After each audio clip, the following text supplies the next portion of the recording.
नमस्कार दोस्तों। हिंदी व्याकरण हम देख रहे थे और आज हमारी जो क्लास रहेगी हिंदी व्याकरण के अंदर वो रहेगी लोकोक्तियों की। दोस्तों, लगभग कोई सा भी एग्जाम हो, आप अगर सिलेबस उठाकर देखते हैं तो आपको वहां पर मुहावरे और लोकोक्तियां जरूर देखने को मिलती है और इनसे रिलेटेड एग्जाम के अंदर पर्सन हर बार पूछा भी जाता है। दोस्तों, बहुत सारे साथी हैं जो हमारे साथ जुड़े हुए हैं, वो रीट की तैयारी कर रहे हैं, सीटेट, यूपी टेट या राजस्थान की जो अन्य भर्तियां हैं या अन्य जो भर्तियां होती है जिनमें हिंदी व्याकरण आती है और हमारे साथ जुड़े हुए हैं। तो मित्रों, सबसे पहले आपको यह बता दूं कि संपूर्ण हिंदी व्याकरण की प्लेलिस्ट बनाई हुई है, वहां पर सभी के सभी वीडियो आपको मिल जाएंगे। दोस्तों, तो वहां पर जाकर एक एक क्लास को अटेंड कर लें और वही मैटर हम पढ़ाते हैं जो मैटर एग्जाम के लिए इंपॉर्टेंट होता है। फालतू मैटर बिल्कुल आपको यहां पर नहीं मिलेगा। जिस प्रकार आज हमारी लोकोक्तियों की क्लास है जिसके अंदर 60 महत्वपूर्ण हिंदी की लोकोक्तियां हैं वो लेकर आए हैं जो आपके लिए बहुत ही इंपॉर्टेंट होगी और लगभग हर एग्जाम में इनमें से ही रिपीट होती रहती है लोकोक्तियां। दोस्तों, सबसे पहले आप सभी साथी काम करें कि वीडियो को लाइक, शेयर और जो नए साथी है वो चैनल को सब्सक्राइब कर लें। मित्रों, आशा रखता हूं कि आप इस क्लास को पूरा देखने के बाद अपने 10 मित्रों के पास शेयर जरूर करेंगे। तो चलते हैं हिंदी व्याकरण की इस क्लास की ओर, शुरू करते हैं इस क्लास को। आज हम देखेंगे लोकोक्तियां। सबसे पहले ये लोकोक्ति है, इसका अर्थ क्या होता है, कहां से आया ये लोकोक्ति। तो देखिए मित्रों, लोकोक्ति को अगर हम भागों में तोड़ें तो लोकोक्ति शब्द दो शब्दों से मिलकर बना हुआ है। एक तो है लोक, दूसरा है उक्ति। लोक प्लस उक्ति से मिलकर यह बना हुआ है। दोस्तों, अब देखिए, लोक यानी कि समाज, लोक यानी समाज, उक्ति यानी कथन। तो लोक यानी समाज में प्रचलित उक्ति या कथन ही क्या है, लोकोक्ति है।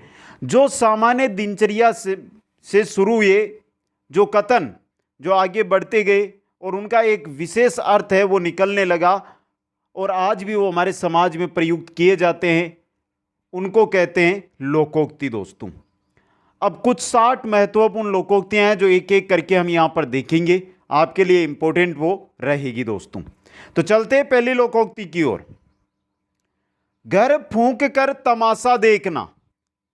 घर तो फूंक देना, नुकसान अपना कर लेना और फिर अपना ही घर और तमाशा भी खुद ही देख रहा है। मतलब स्वयं की हानि करने पर अफसोस भी ना होना, हानि भी स्वयं की, अफसोस भी नहीं कर रहा है।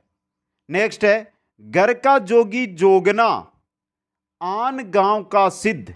घर का जोगी जोगना आन है गांव का सिद्ध, यानी कि दूसरे स्थान पर योग्य व्यक्ति की प्रशंसा होती है। घर में प्रशंसा नहीं होती, लेकिन दूसरे स्थान पर जाने पर उस व्यक्ति की प्रशंसा होती है। तो घर का जोगी जोगना आन गांव का सिद्ध। नेक्स्ट है, जैसी करनी वैसी भरनी आप पर लागू हो रही है। आप जैसी मेहनत कर रहे हो वैसा ही फल आपको मिलेगा। मतलब जैसा कार्य करेंगे वैसा फल पाएंगे। अगर आप दिन रात मेहनत कर रहे हैं, पढ़ाई कर रहे हैं, तो जल्दी आपको शिक्षक भर्ती हो या अन्य भर्तियां हो उनके अंदर नियुक्ति मिल जाएगी। अगर आप नाम मात्र की पढ़ाई कर रहे हैं या टाइम पास कर रहे हैं पढ़ाई के साथ, तो वो भी फल आपके सामने जल्द आ जाएगा। दोस्तों, नेक्स्ट है, जंगल में मोर नाचा किसने देखा। एकांत में कोई कार्य होगा, कोई देखेगा क्या, नहीं। तो सराहना के बिना योग्यता का है व्यर्थ हो जाना। जंगल के अंदर अगर मोर है, वो शहर ग्राम के आसपास नाचता है तो लोग देखते हैं तो उसकी क्या करते हैं, सराहना करते हैं। जंगल में नाचता है तो कोई नहीं देखता। इस वजह से अगर कोई योग्य व्यक्ति है, उसकी योग्यता है, अगर वो समाज में दिखाई दे तो वो क्या होगी, उसकी सराहना की जाएगी। अगर वो चुपचाप है, कार्य करता है, योग्यता है, लेकिन समाज के काम नहीं आता है, तो सराहना कोई उसकी नहीं कर पाता। जल में रहकर मगर से बेर, जल में रहकर मगरमच्छ से बेर, मतलब समाज में रहकर शक्तिशाली लोगों से बेर करना हानिकारक होता है। जल में रहोगे और मगरमच्छ से आप बेर करोगे, समाज में रहोगे और समाज के शक्तिशाली लोग हैं उनसे आप क्या करोगे, बेर, तो ये क्या होगा, हानिकारक होगा। नेक्स्ट देखिए, 6 नंबर लोकोक्ति है, जाके पैर न फटी बिवाई वो क्या जाने पीर पराई। जाके पैर न फटी बिवाई वो क्या जाने पीर पराई। जिसने दुख नहीं देखा वह दुखी व्यक्तियों के कष्ट को नहीं समझ सकता। हम बोलते हैं ना, जीरो लेवल से उठकर आज ये व्यक्ति कहां पर पहुंच गया। अगर उसने दुख देखा है तो वो दूसरों का दुख भी समझेगा, और जो पहले से ही जन्मा तब से संपन्न था, उसने दुख देखा ही नहीं है, तो वो आगे जाकर जो दुख है या दुखी व्यक्ति है उनके बारे में उसके पास कोई सहानुभूति नहीं होती है। उसके लिए कहा जाता है, जाके पैर न फटी बिवाई वो क्या जाने पीर, यानी दूसरों की पराई। आगे देखिए, डूबते को तिनके का सारा, ऐसाई के लिए थोड़ी सहायता भी बहुत होती है। जो पानी में डूब रहा है उसको अगर तिनके का सहारा मिल जाए और वो बच जाए तो क्या होता है। अगर कोई ऐसा है, गरीब है, निर्धन है, उसको थोड़ा सा भी सहारा मिल जाए तो उसके लिए वो थोड़ी सहायता नहीं होती है, बहुत अधिक बड़ी सहायता होती है दोस्तों। दूध का जला छाछ को भी फूक फूक कर पीता है।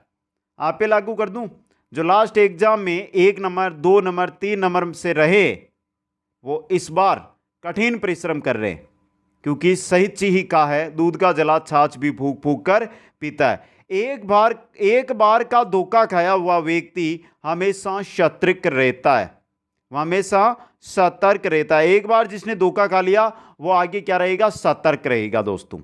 आगे चलिए, नेक्स्ट है हमारी लोकोक्ति, धोबी का कुत्ता न घर का न घाट का। धोबी का कुत्ता न तो घर पे काम में आता है न घाट पे काम में आता है। तो कहने का मतलब जो निकृष्ट है, निकृष्ट व्यक्ति है, वो किसी का या कहीं का पात्र नहीं होता है। नेक्स्ट है, नेकी और पूछ पूछ। नेकी और पूछ पूछ यानी भलाई करने के लिए अनुमति की आवश्यकता थोड़ी होती है। नेकी यानी अच्छा काम। अगर आप अच्छा काम कर रहे हो तो उसके लिए आपको किसी की अनुमति नहीं चाहिए, कीजिए। नेकी और पूछ पूछ।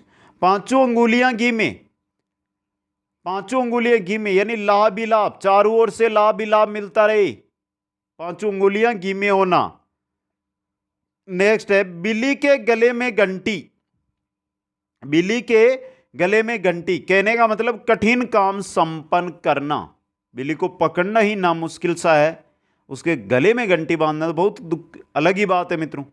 आगे देखिए, बेल न कूदे कूदे तंगी। यह बहुत अच्छी और आगे के लिए इंपॉर्टेंट भी आपके एग्जाम की दृष्टि से।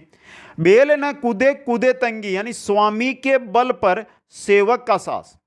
बेल न कूदे कूदे तंगी, जब स्वामी है उसका बल देख के जो सेवक यानी बेल है वो भी सास करता है।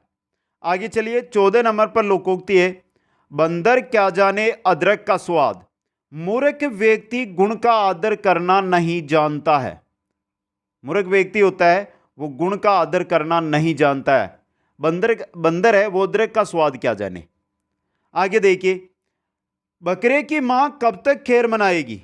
बकरा है, एक ना एक दिन कटते हैं बकरे, तो उस वजह से कहा है कि बकरे की मां कब तक खैर मनाएगी। बकरे की मां के तो लिए आने वाला है दुख, कहने मतलब आने वाला दुख आकर ही रहता है, उसको कोई टाल नहीं सकता।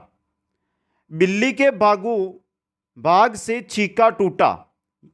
बिल्ली के भाग से छीका टूटना या टूटा मतलब अचानक लाभ होना, कि बिल्ली जैसे ही छीके के पास गई या कमरे में घुसी, छीका टूट गया, तो उसका भाग था जो छीका टूटा, नहीं तो मेहनत करनी पड़ती थी, ऊपर बंधा हुआ था, समझे आप।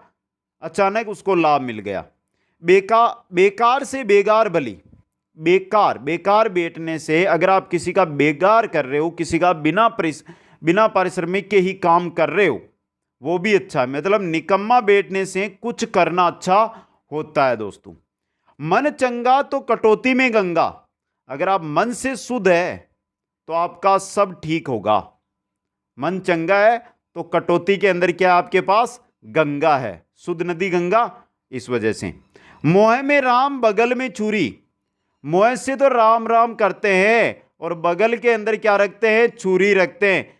ऊपर से तो मित्रता का ढोंग करते हैं और मन में क्या रखते हैं, शत्रुता रखते हैं। इसके लिए कहा जाता है कि मोह में राम बगल में छुरी। आगे चलिए, नेक्स्ट हमारी लोकोक्ति आ रही है, रस्सी जल गई पर एटन न गई। स्थिति बिगड़ जाने पर भी घमंड बना रहना। रस्सी जल गई पर एटन न गई। रस्सी में जो एटन थी वो जैसी की जैसी है, उसको जला दिया। अगर व्यक्ति की स्थिति बिगड़ जाए फिर भी जो उसका घमंड है वैसा ही बना रहे, तो उसी के लिए कहा जाता है कि इसकी रस्सी तो जल गई लेकिन इसकी ऐंठन है, जो इसका घमंड है, वैसा का वैसा है। 70 चूहे खाकर बिल्ली हज को चली। 70 चूहे खाकर बिल्ली हज को चली। पाप तो बिल्ली को करना था, उतना कर दिया, और अब कहां जा रही है? हज पर। तो जीवन भर पाप करते रहे और अंत में भक्त बनने का ढोंग करना। नेक्स्ट है, सांप मरे न लाठी टूटे। सांप मरे न लाठी टूटे, सांप भी मर जाए और लाठी भी ना टूटे। नुकसान के बिना क्या हो जाना? काम हो जाना। होनहार बीरवान के होत चिकने पात। यहां पे पात है मित्रों। होनहार बीरवान के होत चिकने पात मतलब बड़े लोगों के लक्षण उनके बाल्यकाल में ही झलकने लगते हैं। जो बड़े लोग बनते हैं उनके लक्षण होते हैं वो कब मिल जाते हैं? बाल्यकाल के अंदर ही मिल जाते हैं। नेक्स्ट देखिए, हीरे की कदर जोरी जाने, गुणी वस्तु की गुणी व्यक्ति ही पहचान कर सकता है। हीरे को आप नहीं पहचान सकते, हीरे को जोरी ही पहचान सकता है। इस वजह से जो गुणी वस्तु होती है, जो अच्छी वस्तु होती है, उसको जो गुणवान व्यक्ति है वो ही उसको पहचान सकता है। हर एक व्यक्ति नहीं पहचान सकता, अवगुणी नहीं पहचान सकता। आगे चलिए, हाथ कंगन को आरसी क्या? हाथ कंगन को आरसी क्या मतलब प्रत्यक्ष को प्रमाण की आवश्यकता नहीं है। जो आपने प्रत्यक्ष देख लिया है उसके लिए क्या आपको प्रमाण चाहिए? नहीं चाहिए। तो हाथ कंगन को आरसी क्या? प्रत्यक्ष को प्रमाण की आवश्यकता नहीं होती। हाथी के दांत दिखाने के ओर होते हैं और खाने के ओर। हाथी के दांत दिखाई तो हमें दूसरे देते हैं, जबकि वो खाता किसी और ही धातु से हैं। तो बाहर से कुछ, अंदर से कुछ, दिखावा कुछ, काम कुछ और करना। हींग लगे न फिटकरी रंग भी चौका। हींग लगे न फिटकरी रंग भी चौका मतलब बिना खर्च किए ही श्रेष्ठ काम बन जाना। बिना खर्च किए ही श्रेष्ठ काम बन जाना। हाथी निगल गया दुम रह गई। हाथी को तो निगल गया, खा गया, लेकिन दुम बच गई। कहने का मतलब थोड़ा सा शेष रहना, बाकी तो कंप्लीट पेट में, थोड़ा सा बच जाना। हाथी के पांव में सबका पांव। हाथी के पांव में सबका पांव मतलब एक बड़ा प्रयास अनेक छोटे प्रयासों के बराबर होता है। अगर आपने बड़ा प्रयास किया, बड़ी सफलता की इच्छा रखी है, तो जो छोटे प्रयास है वो सभी छोटे प्रयास उसके बराबर रहेंगे दोस्तों। आगे चलिए, नेक्स्ट है, अधजल गगरी छलकत जाय। अधजल गगरी, अधजल यानी आधा ज्ञानी यानी ओछा व्यक्ति, छलकत जाय यानी अधिक इतराता है, ओछा व्यक्ति अधिक इतराता है दोस्तों। अधजल आधी गगरी है, जो छलकत यानी ज्यादा उड़ती है, उसी प्रकार। नेक्स्ट में चलिए, अकेला चना भाड़ नहीं फोड़ता। अकेला व्यक्ति बड़ा कार्य नहीं कर सकता, यानी किसी बड़े कार्य को करना एक आदमी के वश की बात नहीं होती है। बड़ा कार्य अगर करना है तो उसके लिए अनेक आदमियों की आवश्यकता होगी, एक आदमी नहीं कर सकता। नेक्स्ट है, अब पछताए होत क्या जब चिड़िया चुग गई खेत। अब पछताने से क्या होगा? जब चिड़िया है जो चुग गई है खेत दोस्तों, चिड़िया चुग गई खेत। काम खराब हो जाने पर पछताने से क्या लाभ? पहले तो चिड़िया है वो खेत खा रही थी, तब तो देखा नहीं, जब वो खेत खाकर चली गई है फिर पछताने से क्या फायदा? अगर पहले देख लेते तो पछताने की जरूरत नहीं थी। इसलिए समय है, पढ़ाई करो। पढ़ाई करोगे तो एग्जाम के समय पछताओगे नहीं, वरना उस समय बैठ के यही जो लोकोक्ति है आप पर भी लागू हो जाएगी। आने के धन पर विक्रम राजा। आन के धन पर, आने पर नहीं, आन के धन पर विक्रम राजा मतलब प्राय संपत्ति पाने पर खुद को ऐंठना, घमंड करना। आधा तीतर आधा बटेर। आधा तीतर आधा बटेर, दो कामों में एक न बन पाना। आधा तीतर, दो काम करे और दोनों ही ना बने, आधा तीतर आधा बटेर। आम के आम गुठली के दाम, दूना फायदा होना, दुगुना फायदा होना। एक तो आम के आम मिल गए और गुठलियों के वापस दाम बट गए, समझे आप। आटे के साथ घून भी पीसता है। आटे के साथ घून भी पीसता है, कहने का मतलब अपराधी के साथ निरपराध भी दंडित होता है। अगर आप अपराधी व्यक्ति के साथ रहते हैं तो आपने अपराध नहीं किया, लेकिन अपराधी के साथ रहने की वजह से आप भी क्या होंगे, दंडित होंगे। आटे के साथ घून भी पीसा जाता है। आंख का तो अंधा नाम है नयन सुख, जैसे नाम है सुंदरदास और है बहुत ही भद्दा, उसी नाम से। तो आंख का अंधा नाम नयन सुख, गुण के विपरीत उसका क्या नाम होना दोस्तों। नेक्स्ट है हमारी ऊंट के मुंह में जीरा। अब ऊंट के मुंह में अगर आप जीरा डालोगे तो जीरा और ऊंट के मुंह में क्या मतलब, जरूरत से बहुत ही कम। ऊंची दुकान फीका पकवान, केवल बाहरी चमक दमक जबकि भीतर खोखलापन। ऊंची दुकान है, सजावट की रखी है दुकान के अंदर, चमक धमक बहुत तेज है, जैसे ही अंदर घुसते हैं अंदर कुछ नहीं है। तो कहने का मतलब ऊंची दुकान फीका पकवान। एक अनार 100 बीमार, एक चीज के अनेक चाहने वाले। एक अनार के लिए 100 लोग, 100 बीमार हो गए उसके लिए, मतलब एक के लिए, एक चीज के लिए अनेक चाहने वाले। एक पंथ 2 काज, एक साथ 2 काम। एक पंथ और 2 काज, एक साथ 2 काम होना। एक म्यान में 2 तलवार, एक म्यान में 2 तलवार नहीं रह सकती। कहने का मतलब 2 प्रतिकूल स्वभाव वाले व्यक्तियों का एक साथ निवास। एक म्यान में 2 तलवार, प्रतिकूल, जो प्रतिकूल है स्वभाव वाले, उनका एक साथ रहना। नेक्स्ट में चलते हैं। एक हाथ से ताली नहीं बजती, कोई काम एक तरफा नहीं होता है। जो भी काम होता है वो दोनों ओर से होता है, कभी एक तरफ से कोई कार्य नहीं होता है दोस्तों। तो एक हाथ से ताली नहीं बजा सकते आप, इसलिए। नेक्स्ट आपका अंधेर नगरी चौपट राजा। अंधेर तो है नगरी और चौपट है राजा। जैसा राजा वैसी जनता, जैसा राजा वैसी प्रजा। कभी गाड़ी पर नाव, कभी गाड़ी के ऊपर नाव और कभी नाव पर गाड़ी, मतलब परिस्थितियां बदलती रहती है। कभी तो ऐसा समय होता है जब ज़्यादा बारिश हो जाए तो बचने के लिए, गाड़ी को निकालने के लिए नाव की आवश्यकता पड़ती है। और कभी ऐसी है कि नाव खराब हो जाती है तो उसको रिपेयरिंग के लिए लेकर जाना हो तो गाड़ी के ऊपर नाव को रखना पड़ सकता है। परिस्थितियां किसी की भी बदल सकती है। का वर्षा जब करसी सुखाने, अवसर बीत जाने पर पछताने से कोई फायदा नहीं होता।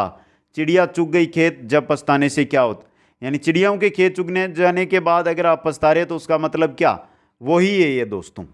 कौवा चला हंस की चाल, अपनी भी भूल गया। आप किसी दूसरों की नकल मत कीजिए, आप अपने पर सेल्फ कॉन्फिडेंस रखिए, अपनी तैयारी कीजिए। दूसरा कर रहा है, अगर वैसा आप करने लग गए तो आप अपना भी भूल जाएंगे और उसका भी कार्य आप नहीं कर पाएंगे, समझे। तो दूसरे की नकल करने के प्रयास में अपनी विशेषता भी गवा देना। खुद पर विश्वास रखिए और मेहनत करिए। कहाँ का राजा भोज, कहाँ गंगू तेली। कहाँ का है राजा भोज और कहाँ का गंगू तेली, 2 व्यक्तियों की स्थिति में बहुत अंतर होना। एक तो राजा भोज, एक तो राजा है, दूसरा है गंगू तेली दोस्तों। आगे चलिए, नेक्स्ट है खोदा पहाड़ निकली चुईया। जैसे लास्ट रीट एग्जाम हुआ, चमक धमक सरकार सब एग्जाम की तरफ, और अंत के अंदर निकली चुईया, पेपर कैंसिल, चुईया निकली मित्रों। तो खोदा पहाड़ निकली चुईया, अत्यधिक आशा लेकिन तुच्छ फल में मिला उसका। तुच्छ क्या, मिला ही नहीं कुछ फली। खरबूजे को देखकर खरबूजा रंग बदलता है, संगति का प्रभाव अवश्य पड़ता है। संगति का प्रभाव, अगर आप किसी दोस्त के साथ रहते हैं तो धीरे धीरे आप में भी उसके लक्षण आने लग जाते हैं। खरबूजा को देखकर खरबूजा रंग बदल लेता है। खिसियानी बिल्ली खंबा नोचे, खिसियानी बिल्ली खंबा नोचे, अपनी खीज निकालना। खरी मंजूरी चोखा काम, खरी मंजूरी चोखा काम, बिना कठिनाई के अच्छी आय होना। खरी मंजूरी चोखा काम, गरजे सो बरसे नहीं, कहा जाता है ना, गरजने वाले बादल बरसते नहीं। कहने का मतलब जो डींगबाज होता है, जो लंबी लंबी फेंकता है, वो कुछ नहीं होता, डींगबाज से कुछ नहीं होता है। गुरु गुड़ चेला चीनी, गुरु तो है गुड़ और गुड़ से अच्छी होती है चीनी, मतलब गुरु से शीशे का आगे बढ़ जाना, आगे निकल जाना। नेक्स्ट आपकी 55 नंबर है, जो देखिए आपकी चमड़ी जाए पर दमड़ी न जाए, चमड़ी चली जाए पर दमड़ी रुपए न जाने दे, पैसा ना जाने दे, बहुत कंजूस होना।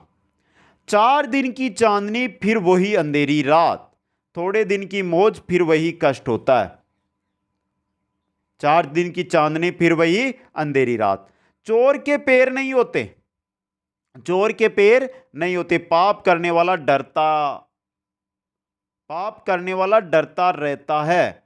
कहने का मतलब आप समझे नहीं, चोर के पैर, चोर चोरी करता है तो अपने पैरों को बहुत सावधानी के साथ रखकर चलता है, पैरों की आवाज से घर वाले या जगह पर चोरी कर रहा है वो ना जाग जाए। इसी वजह से कहा है जो अपराधी व्यक्ति होता है या जो पाप करने वाला होता है वो बहुत डरता है दोस्तों। चोर की दाढ़ी में तिनका, अपराधी व्यक्ति सशंकित रहता है। अगर कोई अपराधी है तो वो हमेशा संशय में रहेगा। घर का बेदी लंका डाहे, आपसी वैमनस्य से बड़ी हानि होती है। घर का बेदी ही लंका डाल सकता है, जिस प्रकार रावण के भाई ने ही लंका ढाई थी। ना तो राम को ना किसी और को पता नहीं था कि रावण को कैसे मारा जाए, कैसे नाभि के अंदर क्या चीज है जिसकी वजह से यह मरेगा। घर की मुर्गी दाल बराबर, स्वयं की वस्तुओं का आदर नहीं होता है या नहीं किया जाता है। घर की मुर्गी दाल बराबर, जो घर के व्यक्ति है वो चाहे कितने ही बड़े हो जाए, घर में उनका आदर नहीं होता है। तो ये 60 महत्वपूर्ण लोकोक्तियां थी। यहां से सभी साथियों से आज लाइक शेयर का नहीं बोलूंगा, वो आपकी इच्छा पे करना मित्रों, लेकिन हिंदी व्याकरण की बाकी की क्लासें प्लेलिस्ट में जाकर जरूर देख लेना। एग्जाम के समय यही जो क्लासें आपके लिए बहुत फायदेमंद रहेगी। समय निकालिए, एक दिन का समय हमारे साथ रखिए और हिंदी व्याकरण की सभी क्लासें देखकर नोट्स अपने बना लें। आप सभी को बहुत बहुत धन्यवाद। जय हिंद, जय भारत।